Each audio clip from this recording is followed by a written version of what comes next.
Today, almost every kitchen has one of these, a microwave.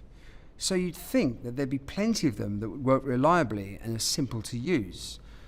But if you're anything like me, at some point you've probably experienced the exploding oatmeal, the rubbery edges on defrosted chicken, or the lasagna that is scalding hot on the outside but still cold in the middle. Some microwaves try to help with these problems by adding lots of different cooking functions, with the control panels becoming so complex that it is all but impossible to decipher which button does what. Well, the Breville QuickTouch is the first microwave I've used that works properly on an array of different foods, and is also simple and easy to use. Sounds too good to be true. Well, before we have a play with the QuickTouch, let's take a look at how microwaves work and what kinds of problems they create. Microwaves are unlike any other cooking device. You probably noticed that unlike your oven or frying pan, the microwave itself doesn't get hot, only the food inside it does. The actual cooking waves bouncing around inside are not heat waves. Rather, the frequency of these waves causes the water molecules in foods to rapidly vibrate. The vibrating molecules then crash into the surrounding proteins, carbohydrates and fats, and it's these collisions that create heat inside the food. The food heats up inside while the oven itself stays cool. And, as we've all experienced, this reaction happens incredibly quickly, making the microwave one of the fastest ways to heat food. But microwave cooking creates two very significant problems. Firstly, foods differ enormously in their water content. Vegetables, for example, made up of between 85 and 95% water. Meats, well, they're about 70%, and butter is less than 20%. And believe it or not, most cooking chocolate is only about 3% water. So if microwaves work by making water molecules vibrate, and some foods are 95% water and others are only 3%, you can imagine that different foods behave very, very differently in a microwave.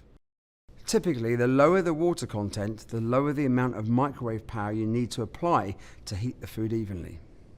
The second issue is that microwaves only penetrate less than an inch into the food. If you're microwaving anything thicker, the outside gets hot first, and then the heat starts to conduct inwards towards the middle. This is a big problem for thicker foods because unless you turn the microwave power down and give the heat time to conduct inwards, you end up with rubbery edges and a frozen middle, or, my least favourite, the exploding oatmeal. So different ingredients need different levels of power and different cooking times. And this is why some microwaves have control panels that not even a team of NASA scientists can interpret. It's these kinds of challenges that the design and cooking teams at Breville just love to solve. So they've invented a microwave that lets you adjust the power and time at any stage during the cooking cycle, simply by turning a dial. The easy-to-access smart settings were developed using over 3,000 hours of kitchen testing to make sure the right power levels and times are used to suit whichever food that you're cooking, reheating, or defrosting. You can access the menus with just one touch, and with a simple turn of the dial, adjust the food type, and then amount, and the QuickTouch calculates how much power and how much time is needed. And what's even better is that some of our favourite kitchen tasks that can be difficult to master are just one touch away. Choose from soften butter, melt chocolate, reheat beverage, popcorn, save your own favourite, or use the sensor reheat and sensor cook functions which sense when the food is ready. And if you ever need a little bit more, the bit more button adds time while remembering the setting or power level you were using. The Breville QuickTouch microwaves. Simple.